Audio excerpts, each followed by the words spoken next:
तो चलिए थोड़ी दिमागी कसरत हो जाए। तैयार हैं कुछ मज़ेदार सामान्य ज्ञान के सवालों की दुनिया में गोता लगाने के लिए? तो फिर देर किस बात की, चलिए शुरू करते हैं। हमारी सोर्स मटेरियल में ये न्योता दिया गया था, तो हमने सोचा क्यों नहीं, चलिए इस चुनौती को स्वीकार करते हैं और देखते हैं ये सवाल और उनके जवाब क्या हैं। तो सवालों का सिलसिला शुरू करते हैं और शुरुआत हम करेंगे भूगोल से। देखिए हमारी दुनिया कितनी बड़ी और दिलचस्प है, तो भूगोल से जुड़े कुछ सवाल तो बनते ही हैं। देखते हैं पहला सवाल क्या है। तो सवाल है, भारत की राजधानी क्या है? बहुत आसान सवाल है ना?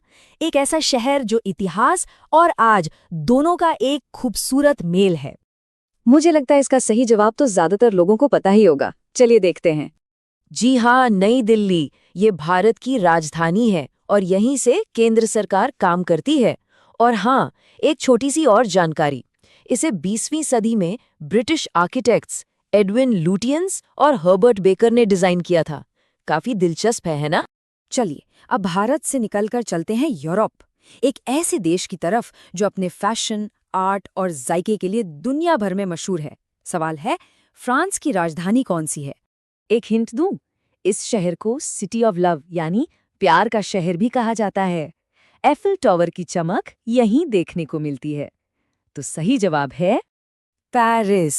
बिल्कुल सही, फ्रांस की राजधानी और एक ऐसा शहर जो कला, फैशन और कल्चर का ग्लोबल सेंटर है।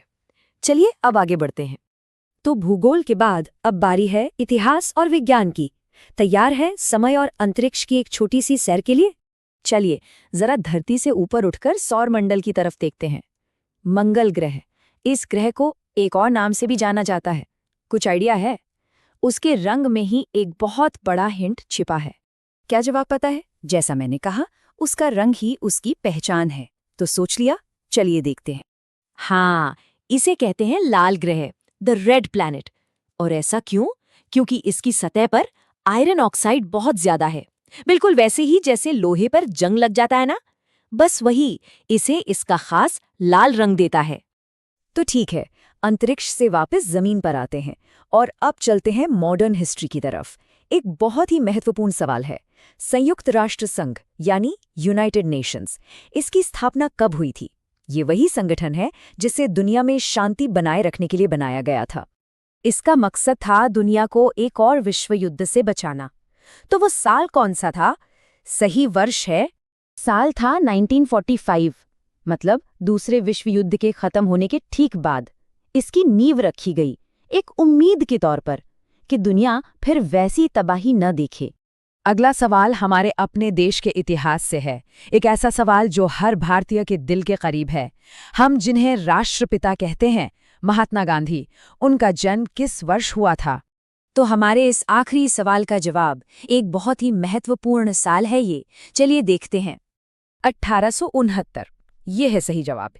ये वो साल है जब भारत के स्वतंत्रता आंदोलन के सबसे बड़े नायक का जन्म हुआ था। एक ऐसी शख्सियत जिन्होंने सिर्फ भारत को ही नहीं बल्कि पूरी दुनिया को शांति और अहिंसा का पाठ पढ़ाया। तो ये थे कुछ सवाल और उनके जवाब। लेकिन ये सिर्फ एक क्विज नहीं है, है ना? इन सवालों से एक बड़ा सवाल उठता है, ज्ञान का महत्व क्या है? हमने भूगोल को छुआ, विज्ञान की बात की और इतिहास के पन्नों को भी पलटा।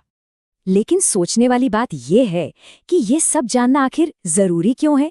इन तारीखों, इन जगहों के नाम जानने से क्या होता है? आज का जमाना तो जानकारी का जमाना है, एक क्लिक पर सब कुछ मिल जाता है। तो ऐसे में ज्ञान का असली मतलब क्या है? शायद इसका मतलब सिर्फ फैक्ट्स रटना नहीं, बल्कि उन फैक्ट्स को जोड़कर दुनिया को एक नए नजरिए से समझना है। इसी सवाल के साथ आज की बात खत्म करते हैं। इस पर सोचिएगा जरूर।